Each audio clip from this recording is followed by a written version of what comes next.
Hey guys, welcome back to my channel. Today I'm going to be talking about how I how I overcame postpartum depression. Excuse the lighting.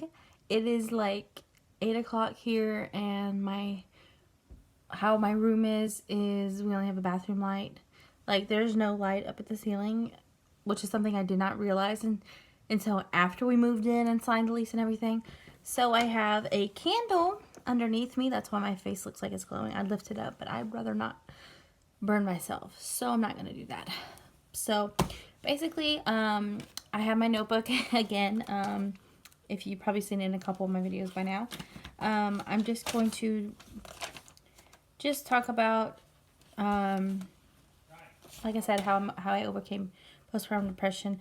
I wrote, notes down and stuff, because I have scatterbrain and I am all over the place and I forget things all the time. So I'm just going to kind of go in the order of how things gone. So this may be a little bit of a long video. So if you want to watch, keep watching. If you want to skip ahead, do what you want to do. But just know that this could possibly help somebody. So this is why I'm doing it. So July 15th, I went in to have my son. We ended up having a C-section. Well, I did on the 16th, and he was born on the 16th. And he was in the NICU, and that was really depressing and sad. He was in there for almost 2 weeks, 9 days exactly. And when he got home, everything was fine. And then after that, I started to feel a lot more depressed all the time, sad, and it got worse and worse as the weeks went on. And I thought, oh, this is just a phase, it's hormonal, it will go away. But it didn't. It didn't go away. I hear my 3-year-old about to walk in.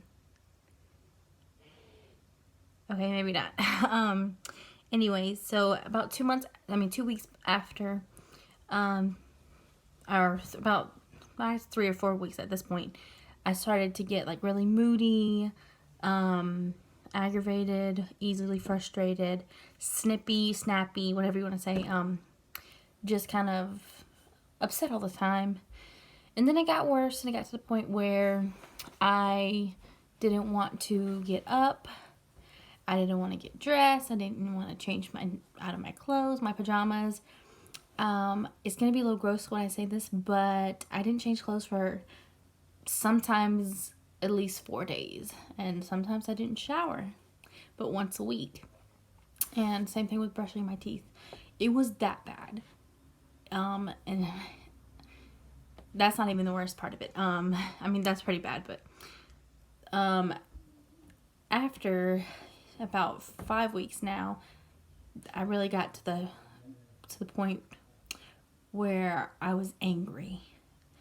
I was hitting things, I was kicking the wall, I was slamming doors, and especially when I'd have like these episodes, that's what the doctor called them, like episodes of anger.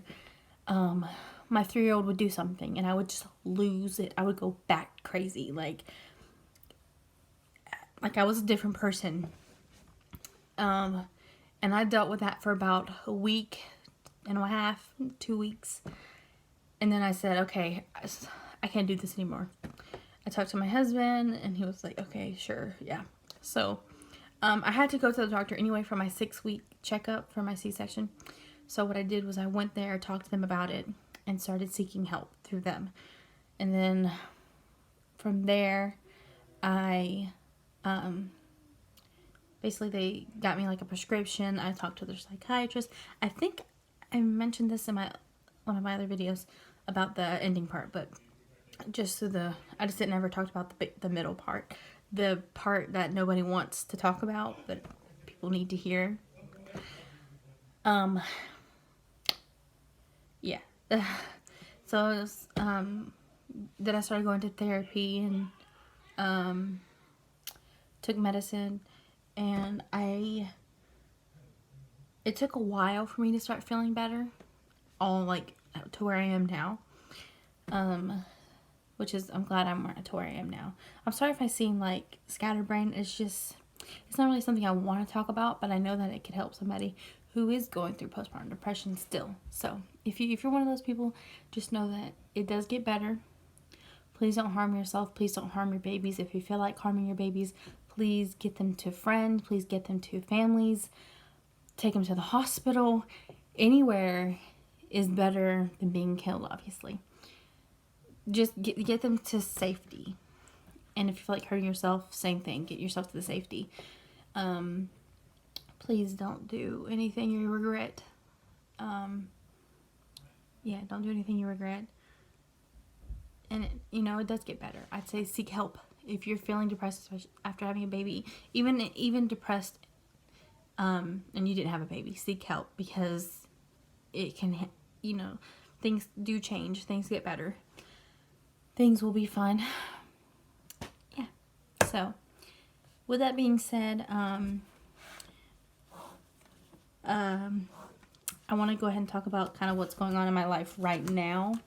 Have some updates health-wise, which is causing me to feel more in a funk. Not really depressed anymore, but I've been having some pain. Okay, let me backtrack a little bit. While I was pregnant, I had my gallbladder removed around 20 weeks. It was actually 19 weeks and like 5 days, something like that. And because I was having a lot of episodes constantly. Hi, Kai. No. Yeah. Can you close the door?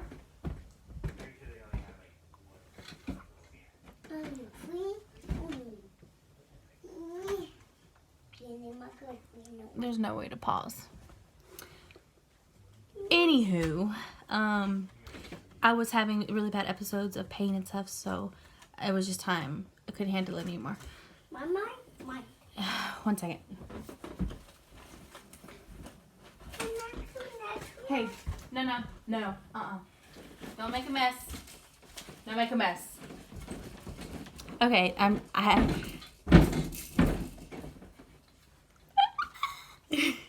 Give me 1 second. Hey, Kai. Go see what Daddy's doing. Yeah? Go play that. Go see what Daddy's doing. Hey, that's enough. Get down. Come on. Only Daddy. Yes. Go ahead. Parenting. It's never easy.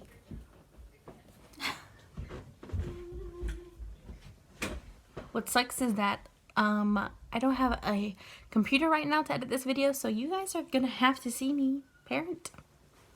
Whatever. Anyway. So I started having some recently, like around, I guess a couple months after I had Nico, my second son. I started having some pain in the same area as my gallbladder was, which obviously my gallbladder isn't there, so something else is going on, or something's just not quite right, or and then my stomach starts hurting, and I just get nausea, and it's mostly after I eat. Even if I eat just a little bit, I still feel this way. I tried taking away milk. It still happens, so I was like, okay, maybe it's not milk. Sometimes like a dairy intolerance or something. So I was thinking, I could try to, fix my diet, as far as, not fix it, but like take one thing away at a time, or eat something, like just eat bananas for like one day. I know that sounds weird. And then see if it like helped or made my stomach worse. But then I was just like, oh, that's just too much, and there's too much food to do that, and it would just be this whole big thing. So I just decided to go to the doctor. So I went to the doctor, and basically they're gonna check, make sure the duct part that was attached to the gallbladder, make sure there's not a gallstone stuck in there, because sometimes that can happen, which I was thinking they should have checked that while they were actually doing the surgery, to see if it was there. But if that's not it, then maybe it's my liver. And sometimes when you have your gallbladder removed, you can have liver problems, and your liver can become enlarged.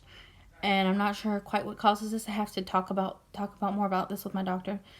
But if for some reason all of that, or hopefully, I'm not saying I want something to be bad, but If all that is good, then they're gonna do a they're gonna do an ultrasound. Basically, I'm gonna have an ultrasound done to check that. If everything is fine there, they're going to do this thing. I forget the word, but like stick a camera down my throat and look at my stomach and intestines and stuff like that, which sounds so scary to me. So I was like, can we just like wait, do the ultrasound first and see if, things are kind of okay with my liver and like duct thing. So, and yeah, so this basically just has me in a little bit of a funk. I'm just like really hoping nothing else is going wrong. Yeah. So, if you guys have any questions, because I probably left something out, especially when my son came in here, it was just crazy. So, anyways, just leave those questions down below, and I'll get back to you guys. Thank you guys so much for watching, and you guys have a great day. Bye.